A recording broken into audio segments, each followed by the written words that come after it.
Hello friend, welcome to my channel Aryan classes. Aryan ક્લાસીસમાં હું તમામ ધોરણ 10ના વિદ્યાર્થીઓનું હાર્દિક સ્વાગત કરું છું. ચલો વિદ્યાર્થી મિત્રો, આપણે આ વિડીયોની અંદર તમારી ધોરણ 10 પ્રથમ વાર્ષિક પરીક્ષા 2025 જે દરેક જિલ્લાની અંદર 3 તારીખથી ચાલુ થવા જઈ રહી છે. તો વિદ્યાર્થી મિત્રો, તમારી પરીક્ષા માટે આજે આપણે આ વિડીયોની અંદર એક મોસ્ટ આઈએમપી પ્રશ્નપત્ર સોલ્વ કરવાના છીએ કે જે પ્રશ્નપત્ર કદાચ તમે સોલ્વ કરો છો તો તમારી પરીક્ષાની અંદર મેક્સિમમ પ્રશ્નો આની અંદરથી પૂછાશે. મોસ્ટ આઈએમપી પ્રશ્નપત્ર છે તો ખાસ પરીક્ષા પહેલાં એકવાર તૈયાર કરીને જાજો. બેઠે બેઠા વિભાગ એ હોય, બી હોય, સી હોય કે ડી હોય, બેઠે બેઠા ક્વેશ્ચન પેપરની અંદરથી પૂછાશે. ચલો આગળ જવું છે. હવે આપણે ટુ ધ પોઈન્ટ ઉપર જઈએ. ચલો હવે વાત કરીએ તો સૌથી પહેલાં વિભાગે. વિભાગે તમને ખબર છે કેટલા ગુણનો આવે છે? આપણો 24 ગુણનો આવે છે. ઓકે, અને વિભાગ એની અંદર અહીંયા સ્ટાર્ટિંગ કર્યું છે કે પ્રશ્ન 1થી 24ના માગ્યા પ્રમાણે ઉત્તર લખો, પ્રત્યેકનો 1 ગુણ. વિભાગ એની અંદર 24 પ્રશ્નો આવે છે અને દરેકનો 1 ગુણ મળવાપાત્ર છે. ચલો હવે આપણે આગળ જઈશું. વિભાગ એની અંદર અલગ અલગ ભાગ પડી ગયો છે. તો શરૂઆતની અંદર કીધું છે કે નીચે આપેલા વિધાનો સાચા બને તે રીતે કૌંસમાં આપેલા જવાબમાંથી સાચો જવાબ પસંદ કરો. ઓકે, અને એની અંદર આપણે પ્રશ્ન નંબર 1 કીધું છે બિંદુ -4, 3નું ઉગમ બિંદુથી અંતર શોધો. તમને અહીંયા 2 બિંદુ આપેલા છે, -4 અને 3. એનું ઉગમ બિંદુથી અંતર કીધું છે. હવે તમને કીધું ઉગમ બિંદુથી અંતર કીધું છે તો આપણે અંતર લાવવા માટે શું કરીશું? માની લો કે અંતર એ બી છે. ઓકે, ઉગમ બિંદુથી કહે તો એનું સૂત્ર કયું આવશે? x² + y². હવે તમે શું કરશો? અહીંયા તમે -4નો વર્ગ કરશો એટલે 16 આવશે. ક્લિયર? અને 3નો વર્ગ કરશો કેટલો આવશે? 9 આવશે. ઓકે, એટલે આ બંનેનો વર્ગ કરશો. -4નો વર્ગ 16, -3નો વર્ગ 9, 16 + 9 કરશો એટલે કેટલા આવશે? 25 આવશે. અને 25નું વર્ગમૂળ કાઢશો એટલે કેટલું આવશે? 5 આવશે. ઓકે, તો અહીંયા આપણો જવાબ આવશે 5. એટલો જવાબ આવશે 5. ચલો એના પછી નેક્સ્ટ આગળ જઈશું તો આપણે પ્રશ્ન નંબર 2 ઉપર. જો અવલોકનો આપેલા છે 2, 6, 4, 5, 7, x 1, 3, 2, 3નો બહુલક 3 હોય, બહુલક કેટલો હોય? 3 હોય, તો xની કિંમત કેટલી થાય? હવે બીજું બહુલક કીધું છે. હવે બહુલક ક્યારે આવે? માહિતીમાં જે અવલોકન સૌથી વધુ પુનરાવર્તન થતું હોય તો આપણે એને બહુલક કહીશું એમ. તો હવે તમે જુઓ અહીંયા કોણ કોણ પુનરાવર્તન થાય છે? પહેલાં 2 ગણો. 2 એક વાર પુનરાવર્તન થાય છે, 2 બે વાર પુનરાવર્તન થાય છે. તો 2 કેટલી વાર પુનરાવર્તન થાય છે? 2 વાર પુનરાવર્તન થાય છે. આગળ હવે બીજા નંબરમાં 3 પુનરાવર્તન થાય છે. તમે જો 1 અને 2. હવે જો 2 વખત અહીંયા પુનરાવર્તન થાય છે, બરાબર છે, તો 3 કેટલી વાર આવે છે? 2 વખત. હવે આ બહુલક 3 હોય, બહુલક કેટલો હોય? 3 હોય, તો અહીંયા xની કિંમત કેટલી હોવી જોઈએ? 3 હોવી જોઈએ. કારણ કે 2 વખત તો છે પુનરાવર્તન, વત્તા 1 વાર હોય તો 3 કેટલી વાર આવે? 3 વખત. તો 2 વાર છે. ક્લિયર? અને 3 કેટલી વાર છે? 3 વાર છે. તો માહિતીની અંદર સૌથી વધુ વખત 3 પુનરાવર્તન થયા છે અને 3 વખત આવે. ઓકે, એટલા માટે અહીંયા xની કિંમત તમારી કેટલી આવશે? તો xની કિંમત આવશે તમારી 3. કેટલી આવશે? 3 કિંમત આવશે. ચાલો એના પછી નેક્સ્ટ પ્રશ્ન નંબર આગળ 3 ઉપર જવું છે. 80 ગુણના પ્રશ્નપત્રમાં 70 ગુણ આવવાની સંભાવના કેટલી થાય? હવે તમને કીધું કે 80 ગુણનું પ્રશ્નપત્ર છે. હવે 80 ગુણનું પ્રશ્નપત્ર હોય તો એનો નિર્દેશ અવકાશ કેટલો આવે? 0થી લઈ અને 80 સુધી એનો આવે. તો કુલ પરિણામો તમારા કેટલા આવે? 81 આવે. ઓકે, ખાસ વસ્તુ કહું, બરાબર છે, 80માંથી 0 આવે ને 80માંથી 80 આવે તો કુલ પરિણામો કેટલા આવે? 81. અને 70 કેટલી વખત આવે? બરાબર છે, 70 તમારા એક જ વખત આવે. તો તમારો જવાબ આવશે 1/81, જે અહીંયા તમને આપેલો છે બીજા નંબરમાં 1/81. હવે બીજું આને રિલેટેડ તમને કોઈ પણ ક્વેશ્ચન આપી શકે છે ખાસ. ઓકે, નીચે તમારા કુલ પરિણામો કેટલા આવશે જે તમને કીધું હોય, બરાબર છે, એનાથી એક પરિણામ વધારે લખવાનું. 50 કે તો કુલ પરિણામો 51 કે. ચલો આગળ નેક્સ્ટ આગળ જવું છે. પ્રયોગની તમામ પ્રાથમિક ઘટનાની સંભાવનાનો સરવાળો કેટલો થાય? હવે આ સંભાવનાનો ફરી પાછો પ્રશ્ન પૂછ્યો છે કે પ્રયોગની તમામ પ્રાથમિક ઘટનાનો સંભાવનાનો સરવાળો કેટલો થાય? હવે તમને ખબર કે પ્રાથમિક ઘટના, જે ઘટના પ્રથમ વખત બને એને પ્રાથમિક ઘટના કહેવાય અને એનો સંભાવનાનો સરવાળો કેટલો થાય? 1 થાય. કેટલો થાય? 1 થાય. તો તમારો અહીંયા જવાબ આવશે 1. ચલો આગળ જવું છે. નેક્સ્ટ તમને અહીંયા કીધું છે કે ગુસા. શું કીધું છે? ગુસા. હવે 3 સંખ્યા આપેલી છે, 17, 23 અને 29, અને એનો ગુસા પૂછ્યો છે. તો વિદ્યાર્થી મિત્રો, આ ત્રણેય સંખ્યા કઈ છે? અવિભાજ્ય સંખ્યા છે. ટેક્સ્ટ બુકની અંદર આપેલો છે. ઓકે, 17ના ભાગ વડે 17 એકા 17, 23ના ભાગ વડે 23 એકા 23 અને 29ના ભાગ વડે 29 એકા 29. હવે આમાંથી કશું કોમન નહીં નીકળતું અને આ અવિભાજ્ય સંખ્યા છે. અને અવિભાજ્ય સંખ્યાનો ગુસા કેટલો આવે? 1 આવે. ઓકે, ચલો આગળ જવું છે. નેક્સ્ટ એના પછી પ્રશ્ન નંબર 6ની અંદર કીધું છે સુરેખ બહુપદી px બરાબર 7x - 3નું શૂન્ય ખાલી જગ્યા છે. હવે તમને અહીંયા કોનું શૂન્ય કીધું 7x - 3, તો હવે એક કામ કરો 7xને કરતા બનાવો તો 7x બરાબર 3 પ્લસમાં સામે 3 માઇનસમાં સામે આવે તો પ્લસ બરાબર એટલે ભાગાકાર તો એક્સને કરતા બનાવો તો 3 અને 7 ગુણાકારમાં સામે આવે તો ભાગાકારમાં તો તમારો જવાબ આવશે x બરાબર 3/7 જે અહીંયા તમને આપેલો છે ઓપ્શન નંબર એની અંદર 3/7. હવે વિદ્યાર્થી મિત્રો આ પ્રશ્ન મારી દૃષ્ટિએ કહો તો સ્ટારવાળો પ્રશ્ન છે. હવે આને રિલેટેડ તમને ગમે તે પ્રશ્ન પૂછી શકે છે, બસ આપણા નિયમથી ફરક પડે. ચલો હવે આગળ જઈશું. આપણે શું કીધું છે દરેક પ્રશ્નની નીચે આપેલા વિકલ્પોમાંથી સાચો વિકલ્પ પસંદ કરીને જવાબ લખો. ઓકે, ચલો હવે અહીંયા તમારે 4 વિકલ્પ આપશે, એમાંથી એક સાચો વિકલ્પ પસંદ કરીને જવાબ લખવાનો છે. અને આગળ આપણે વાત કરીએ તો ખાલી જગ્યાએ મધ્યવર્તી સ્થિતિમાનનું માપ નથી. મધ્યવર્તી સ્થિતિમાનનું માપ આંકડાશાસ્ત્રમાં તમને ખબર છે કે મધ્યવર્તી સ્થિતિમાનના 3 માપો છે, મધ્યક, મધ્યસ્થ અને બહુલક. તો કોણ નથી? વિસ્તાર. આ વિસ્તાર એ મધ્યવર્તી સ્થિતિમાનનું માપ નથી. આગળ જાઉં છે નેક્સ્ટ પ્રશ્ન નંબર 8. PA બરાબર 0.53 હોય તો PA બાર બરાબર ખાલી જગ્યા થાય. હવે તમને ખબર છે આ કઈ ઘટના છે? પૂરક ઘટના છે. તો PA બાર લાવવા માટે શું કરશું? PA બાર બરાબર 1 - PA કરશો. ઓકે, તો આ એકની અંદરથી PA કેટલો છે? 0.53. તો એકમાંથી 0.53 બાદ કરો કેટલા આવે? 0.47 આવે. ઓકે, જે અહીંયા તમારા બરાબર છે એમાં આપેલા છે ઓપ્શન નંબર બીમાં આપેલા છે. તો અહીંયા તમારો જવાબ આવશે ઓપ્શન નંબર બી. હવે આવો બી તમને ગમે એ પ્રશ્ન ફેરવીને પૂછે, બરાબર છે, પૂરક ઘટનાના 2 સૂત્ર યાદ રાખવાના.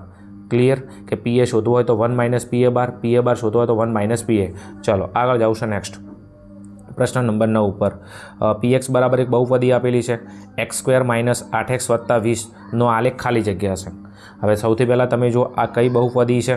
બરાબર છે, દ્વિઘાત બહુપદી છે અને દ્વિઘાત બહુપદીનો આલેખ પૂછેલો છે. હવે જ્યારે બી દ્વિઘાત બહુપદીનો આલેખ કે ખાલી જવાબ આવે તો તમારે પરવલય આકાર. કયો જવાબ આવે? પરવલય. હવે પરવલયના પાછા 2 પ્રકારો છે, ઉપરની તરફ ખુલ્લો પરવલય આકાર, નીચેની તરફ ખુલ્લો પરવલય આકાર. હવે અહીંયા તમારે જોવાનું x² વર્ગનો સહગુણક ચેક કરવાનો. હવે તમે જો x² વર્ગનો સહગુણક અહીંયા આગળ કોઈ ના હોય 1 હોય અને x² વર્ગનો સહગુણક ધનમાં હોય. શું? x² વર્ગનો સહગુણક તમારો ધનમાં હોય. ક્લિયર? જે અહીંયા આપેલો છે. તો અહીંયા તમારો જવાબ આવશે ઉપરની તરફ ખુલ્લો પરવલય આકાર. કેમ? કારણ કે વિદ્યાર્થી મિત્રો અહીંયા આપણી એક શરત છે a > 0 થાય છે, એટલે કે xનો સહગુણક શેમાં છે? ધનમાં છે. અને જ્યારે એ ધનમાં આલે, બરાબર છે, તો તમારો જવાબ આવશે ઉપરની તરફ ખુલ્લો પરવલય આકાર. જો અહીંયા માઇનસ હોત, x² વર્ગનો સહગુણક માઇનસ હોત તો જવાબ આવત નીચેની તરફ ખુલ્લો પરવલય આકાર. ચલો આગળ જાઉં છે નેક્સ્ટ પ્રશ્ન નંબર 10. ડિસેમ્બર માસમાં 5 સોમવાર આવવાની સંભાવના કેટલી થાય? હવે ડિસેમ્બર મહિનો કીધો છે તો ડિસેમ્બર મહિનાની અંદર બરાબર છે કેટલા દિવસો હોય? તો ડિસેમ્બરમાં 31 દિવસો હોય. ક્લિયર? અને બીજું દરેક વાર અઠવાડિયામાં 1 વાર આવે, મહિનામાં 4 વાર આવે તો 7 ચોક 28. ક્લિયર? 31 થી 28 દિવસ બાદ કરો એટલે કેટલા આવશે? 3. ક્લિયર? 3. અને નિર્દોષ અવકાશ બરાબર છે વાર કેટલા હોય આપણા? 7. ક્લિયર? તો અહીંયા તમારો જવાબ આવશે 3/7. કશું નવું નહીં કરવાનું. તમને જે મહિનો આલે એ મહિનાના લીગલી દિવસો લખવાના અને એની અંદરથી તમારે 28 બાદ કરવાના. ઓકે, 31 થી 28 બાદ કરો તો 3, તો જવાબ આવશે 3/7 જે અહીંયા તમને આપેલો છે ઓપ્શન નંબર C ની અંદર. ચલો આગળ જાઉં છે નેક્સ્ટ પ્રશ્ન નંબર 11.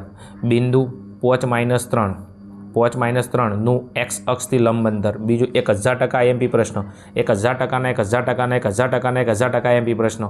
ક્લિયર? બિંદુ આપેલું છે -5 અને -3 x અક્ષથી. હવે x અક્ષથી કે તો તમારો જવાબ y-માં હશે. તમારો જવાબ શેમાં આવશે? y-માં. આ પહેલો આપણો x છે તો x બરાબર 5 છે અને બીજો આપણો y છે તો y બરાબર કેટલા છે? -3 છે. હવે તમને x અક્ષ કે તો જવાબ y-માં લેવાનો અને y-ની અંદર તમારી કિંમત છે -3. પણ યાદ રાખજો લંબ અંતર માઇનસમાં ના હોય તો y બરાબર તમારો જવાબ આવશે પ્લસ. y બરાબર 3 પ્લસમાં આવશે. ક્લિયર? કશું નવું નહીં. અંતર માઇનસમાં ના હોય, બરાબર છે. x કહે તો y-ની કિંમત લેવાની, y કહે તો x-ની કિંમત લેવાની, પણ કિંમત હંમેશા ધનમાં લેવાની. બરાબર? માઇનસ હોય તો એનો પ્લસ કરી દેવાનું, પ્લસ હોય તો એમના એમ રાખવાનું. જો અહીંયા y અક્ષ કંઈ કીધું હોત તો જવાબ કેટલો આવત? બરાબર છે 5 આવત. જેવા +5 આવત. નેક્સ્ટ અહીંયા જવાબ કયો આવશે? x અક્ષથી કીધું છે તો જવાબ y-નો લેવાનો. તો y-નો જવાબ અહીંયા 3 છે પણ આપણે 3 કેવા લેવાના? પ્લસમાં લેવાના, જે અહીંયા તમને ઓપ્શન નંબર A માં આપેલા છે. નેક્સ્ટ ચલો વિદ્યાર્થી મિત્રો, નીચે આપેલું છે નીચેની આકૃતિમાં પીએક્સના શૂન્યોની સંખ્યા લખો. વિદ્યાર્થી મિત્રો, આવો બી પ્રશ્ન પરીક્ષામાં 1000% આઈએમપી ગમે એ પ્રશ્ન પૂછાશે. ઓકે, ચલો અહીંયા બહુપદીનો ક્વેશ્ચન છે અને પીએક્સના શૂન્યો કીધું છે, તો પીએક્સ એટલે આ એક્સવાળી ધરીને તમારે ચેક કરવાનું. ક્લિયર? તો અહીંયા કેટલી વાર છે? આ 1 વાર, આ 2 વાર, આ 3 વાર અને 4 વાર. એક્સ ધરીને બરાબર છે કેટલી વાર છેદે છે? આલેખ 4 વખત છેદે છે, તો પીએક્સના શૂન્યોની સંખ્યા કેટલી આવશે? 4 આવશે. બીજું તમને કદાચ પીવાયના શૂન્યો પૂછી લે તો પીવાય કીધું હોત તો તમારો જવાબ કેટલો આવત? 1 જ આવત, પણ પીએક્સ કીધું છે તો જવાબ આવશે 4. ચલો એના પછી નેક્સ્ટ આગળ જવું છે. નીચે આપેલા વિધાનો ખરા છે કે ખોટા તે જણાવો. ખરા ખોટા તમારે કીધેલું છે. કોઈ માહિતી માટે m બરાબર 25, z બરાબર 25 તો x બાર 25 થાય. હવે વિદ્યાર્થી મિત્રો તમને ખબર છે બરાબર છે કે બે કિંમતો સમાન હોય બરાબર છે. હવે આપણે મધ્યક, મધ્યસ્થ અને બહુલકમાં જો બે કિંમત સમાન આવે તો ત્રીજી કિંમત સમાન થાય, તો m 25, z 25 તો x બારે 25 થાય. તો વિધાન તમારું કેવું છે? આ વિધાન તમારું ખરું છે. કેવું છે? ખરું છે. કારણ કે મધ્યવર્તી સ્થિતિમાનના ટોટલ 3 માપમાંથી કોઈ પણ બે કિંમત સમાન આવે. હવે આ બે કિંમત સમાન છે તો સીધી વસ્તુ આ જેવી આવે, સમાન આવે. તમારે ટેલી કરવું હોય તો તમે સૂત્ર મૂકી શકો છો, z બરાબર 3m - 2x બાર. ક્લિયર? તો વિધાન તમારું ખરું છે. આગળ પ્રશ્ન નંબર 14. 3 + 2 વર્ગમૂળમાં 5 આ સમય સંખ્યા છે. હવે વિદ્યાર્થી મિત્રો તમે જો આ સંખ્યા છે 5 છે, 5 વર્ગમૂળમાં છે અને એનું વર્ગમૂળ નીકળતું નથી, અને જેનું વર્ગમૂળ ના નીકળે તો એ કઈ સંખ્યા થાય? અસમય સંખ્યા થાય. ઓકે, તો આ વિધાન આપણું કેવું છે? ખોટું છે. કેવું છે? ખોટું છે. કારણ કે 5નું વર્ગમૂળ નીકળતું નથી અને 5નું વર્ગમૂળ ના નીકળે તો એ અસમય સંખ્યા થાય. તમને સમય સંખ્યા આપેલી છે તો આ વિધાન તમારું ખોટું છે. નેક્સ્ટ, કોઈ પણ અશક્ય ઘટનાની સંભાવના 1 થાય. હવે વિદ્યાર્થી મિત્રો તમને ખબર છે કે અશક્ય ઘટના હોય એની સંભાવના કેટલી થાય? 0 થાય. બરાબર છે. અહીંયા 1 આપેલી છે, અશક્યની સંભાવના 1 ના થાય. કેટલી થાય? 0 થાય. અહીંયા તમને 1 આપેલી છે તો આ પણ તમારું વિધાન કેવું છે? ખોટું છે. ખાસ બીજું, તમને આને રિલેટિવ ગમે એ પ્રશ્ન આલ છે, સૂર્ય પૂર્વ દિશામાં ઉગે, પશ્ચિમ દિશામાં આથમે, એનું ઓપોઝિટ કે પૂર્વમાં ઉગે, પશ્ચિમમાં આથમે, પશ્ચિમમાં ઉગે, પૂર્વમાં આથમે, ફેરવી ગમે એવો પ્રશ્ન આલે. બરાબર છે. આપણો કન્સેપ્ટ ક્લિયર હોય તો 1000% પ્રશ્ન આપણો સાચો પડે. નેક્સ્ટ પ્રશ્ન નંબર બીજો આગળ કીધું છે 16. હવે 16ની અંદર શું કીધું છે? બિંદુઓ 2, 3, 4 અને 1નું અંતર અહીંયા એમ કહે છે 2 વર્ગમૂળમાં 2. હવે અહીંયા અંતર કીધું છે તો આપણે અંતરનું સૂત્ર મૂકવું પડે. એવું માની લઈએ આ એ છે અને આ બી છે. ક્લિયર? તો આપણે અંતર એ બીનું સૂત્ર મૂકી દઈએ અહીંયા. તો અહીંયા તમે જો એક્સ એનું સૂત્ર શું છે અંતરનું? x1 - x2 વર્ગ પ્લસ y1 - y2 વર્ગ. તો અહીંયા 2 - 4, આ 2 - 4 એનો વર્ગ કરશો પ્લસ y1 - y2 તો 3 - 1 વર્ગ, 3 - 1 વર્ગ. હવે એક કામ કરો, 2માંથી તમે 4 બાદ કરશો કેટલા આવશે? -2. -2નો વર્ગ કરશો એટલે કેટલો આવશે? 4 આવશે. અહીંયા 3માંથી 1 બાદ કરો એટલે 2 આવશે અને 2નો વર્ગ કેટલો આવશે? 4 આવશે. હવે તમે જો 4 + 4 કરો એટલે કેટલા આવશે? વર્ગમૂળમાં 8 આવશે. હવે 8નું તમે વર્ગમૂળ કાઢો તો 8ના ભાગ પડે, 4 × 2 = 8. હવે આ 4નું વર્ગમૂળ નીકળે છે કોનું? અહીંયા આપણો જવાબ કેટલો આવ્યો? 8. હવે 8ની અંદર ભાગ પડે છે 4 × 2 = 8. આ 4નું વર્ગમૂળ કેટલું નીકળે? 2 નીકળે અને 2નું વર્ગમૂળ ના આવે તો 2 એમના એમ. હવે આનો જવાબ કેટલો આવે છે? 2 વર્ગમૂળમાં 2. અને અહીંયા તમને આપેલો કેટલો છે? 2 વર્ગમૂળમાં 2.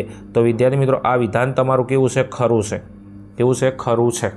નેક્સ્ટ આગળ તમને કીધું છે નેક્સ્ટ, નીચેના પ્રશ્નોના એક વાક્ય, શબ્દ કે અંકમાં જવાબ લખો. ચલો અહીંયા બહુ એક્યુરેશન, ચોકસાઈ રાખવાની ખાસ. ચલો પ્રશ્ન નંબર 17. કોઈ પણ ઘટના એ માટે PA + PA બાર. હવે આ કઈ ઘટના છે? પૂરક ઘટના છે અને પૂરક ઘટનાનો સરવાળો તમને ખબર છે કે PA + PA બાર બરાબર કેટલો થાય? 1 થાય. તો અહીંયા આપણો જવાબ આવશે 1. નેક્સ્ટ, સમતલના બે બિંદુઓ વચ્ચેનું અંતર સૂત્ર જણાવો. હવે તમારે અંતર સૂત્ર કીધું છે તો અંતર સૂત્ર તમને ખબર છે આપણું AB બરાબર, સૂત્ર જ ખાલી લખવાનું છે, x1 - x2 વર્ગ પ્લસ y1 - y2 વર્ગ. આ રીતના આપણું સૂત્ર આવે વર્ગમૂળની અંદર. તો અંતર AB બરાબર. ક્લિયર? સૂત્ર એકદમ ઇઝી છે, આપણે એવું છે, ટેન્શન લેવાની કોઈ જરૂર નથી. ચલો અંતરનું સૂત્ર આપણને આવડે છે, ખાસ તૈયાર કરીને પરીક્ષાની અંદર જાઉં. એકદમ ઇઝી સૂત્ર છે અંતરનું. લખવું હોય તો ફરી હું એકવાર લખું છું, અંતર AB બરાબર x1 માઇનસ x2નો વર્ગ પ્લસ y1 માઇનસ y2 કૌંસ બાર વર્ગ અને આખું સૂત્ર શેમાં આવશે? વર્ગમૂળમાં આવશે. નેક્સ્ટ આગળ જવું છે ક્વેશ્ચન નંબર 19 ઉપર. બહુપદી કીધું છે px બરાબર 7x વત્તા 5. શું કીધું છે? 7x વત્તા 5નો આલેખ કેવો હોય? હવે સૌથી પહેલાં તમે જો આના ઉપર એક ઘાત છે તો આપેલી બહુપદી કઈ છે? સુરેખ બહુપદી છે. અને સુરેખ બહુપદીનો આલેખ કયો હોય? રેખા આલેખ હોય. કયો આલેખ હોય? રેખા આલેખ. તો અહીંયા તમારો જે જવાબ આવશે આનો અંદર, તો આનો જવાબ આવશે તમારો કયો? રેખા આલેખ. ચલો આગળ નેક્સ્ટ. ચલો પ્રશ્ન નંબર આગળ 20 કીધું છે. સમીકરણ આપેલું છે 2x વત્તા 3y બરાબર -8 ના દ્વિચલ સુરેખ સમીકરણના પ્રમાણિક સ્વરૂપમાં લખો. હવે અહીંયા પ્રમાણિક સ્વરૂપમાં લખવાનું કીધું છે તો આપણે px બરાબર લખી દો. px બરાબર 2x વત્તા 3y -8 બરાબર 0. ક્લિયર. અને હવે શું કીધું છે? દ્વિચલ સુરેખ સમીકરણના પ્રમાણિક સ્વરૂપમાં લખવાનું કીધું છે. ચલો આ પ્રમાણિક સ્વરૂપના ભાષામાં થઈ ગયું 2x વત્તા 3y -8 બરાબર 0. ક્લિયર. આ આપણો જવાબ છે. ઓકે. ખાસ અહીંયા દ્વિચલ સુરેખ સમીકરણના કીધું છો, સુરેખ સમીકરણની ભાષામાં જ કીધું છે પ્રમાણિક સ્વરૂપમાં. ક્લિયર. દ્વિઘાત બહુપદીનું પ્રમાણિક સ્વરૂપ નથી કીધું. ક્લિયર. સુરેખનું તો આપણો જવાબ આવશે આ. જો દ્વિઘાતમાં કીધું હોત, શું દ્વિઘાતમાં કીધું હોત તો આપણું આને દ્વિઘાતમાં કદાચ ફેરવવાનું કીધું હોત તો આપણે સૂત્ર મેળવો ax² પ્લસ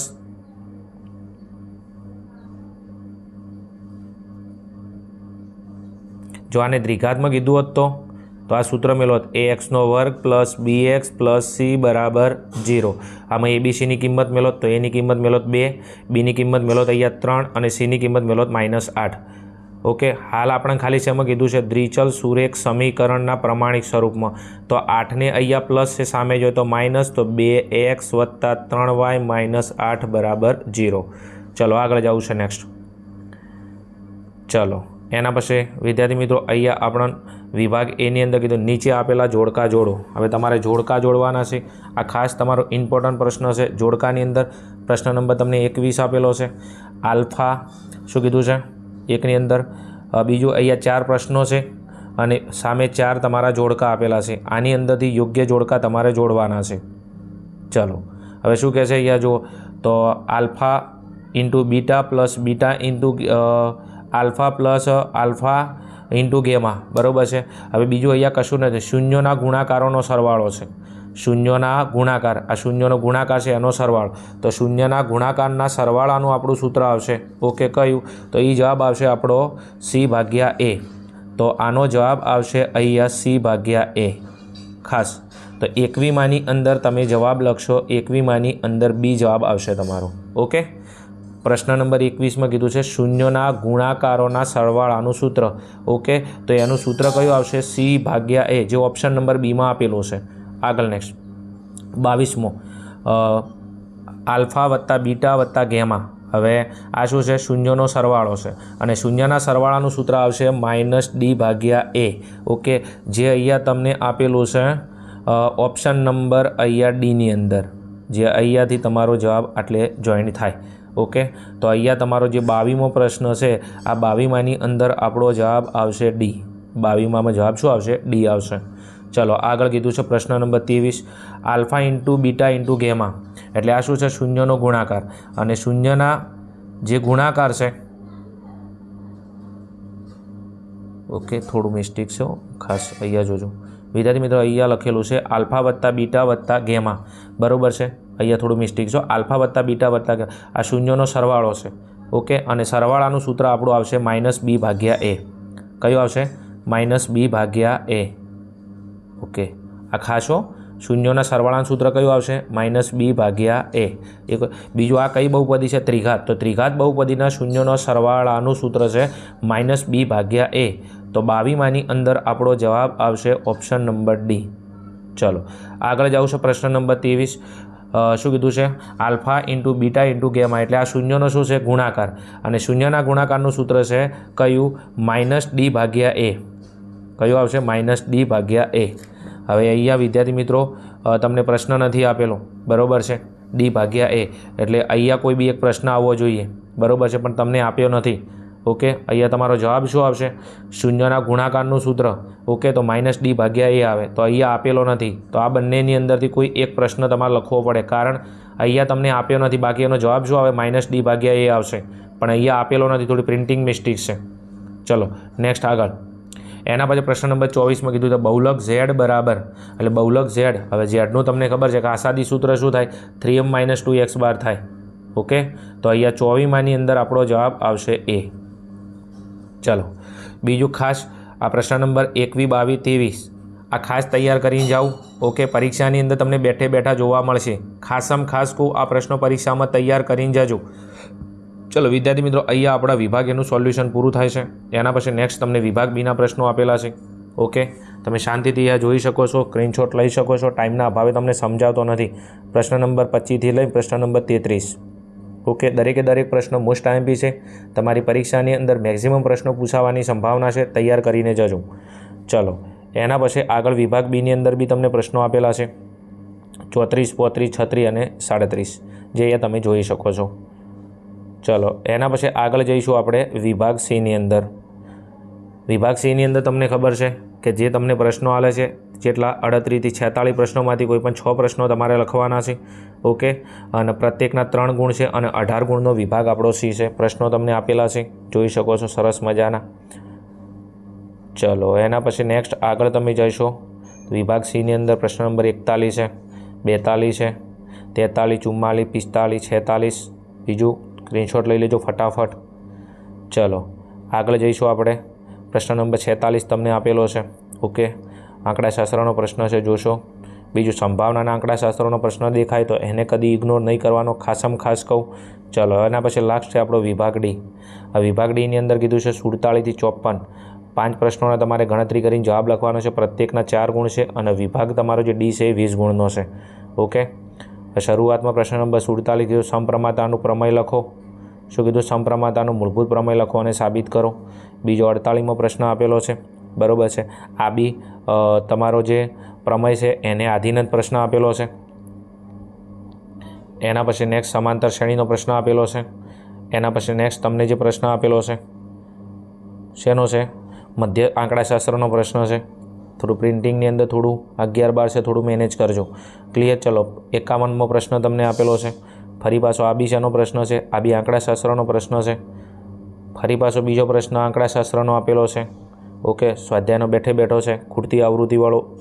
ચલો એના પછી નેક્સ્ટ 2 તમને સંભાવનાના પ્રશ્નો આપેલા છે, પ્રશ્ન નંબર 53 અને પ્રશ્ન નંબર 54. તો વિદ્યાર્થી મિત્રો, આ હતું તમારું પ્રથમ વાર્ષિક પરીક્ષા 2025 માટેનું એક મોસ્ટ આઈએમપી પ્રશ્નપત્ર. આઈ હોપ, આશા રાખું છું કે વિડીયો તમને હેલ્પફુલ થયો હશે. વિડીયો હેલ્પફુલ થયો હોય તો કોમેન્ટની અંદર જણાવજો. અને હજી સુધી અમારી ચેનલ આર્યન ક્લાસીસને સબસ્ક્રાઈબ ના કરી હોય તો ખાસ કરી લેજો. એનું કારણ છે કે વિદ્યાર્થી મિત્રો, આપણે પાટણ અને બનાસકાંઠા જિલ્લાની અંદર જેટલા બી પેપર લેવામાં આવે છે, ઓકે, ધોરણ 10નો આ દરેક વિષયના આપણે વિડીયો ફાસ્ટલી અપલોડ કરીએ છીએ. ઓકે, તો ખાસ ચેનલને સબસ્ક્રાઈબ કરી લેજો અને બાજુમાં આપેલા બેલના આઇકોન પર ક્લિક કરજો, જેના કારણથી તમને અવશ્ય નોટિફિકેશન મળતી રહે. ચલો બસ, તો વિદ્યાર્થી મિત્રો, વિડીયોને આટલે રાખીશું. મળીશું આવા જ કોઈ પ્રશ્નપત્રના સોલ્યુશન સાથે. ત્યાં સુધી જોતા રહો અમારી channel Aryan classes. Okay, thank you. Jai Hind, જય ભારત, તથાસ્તુ.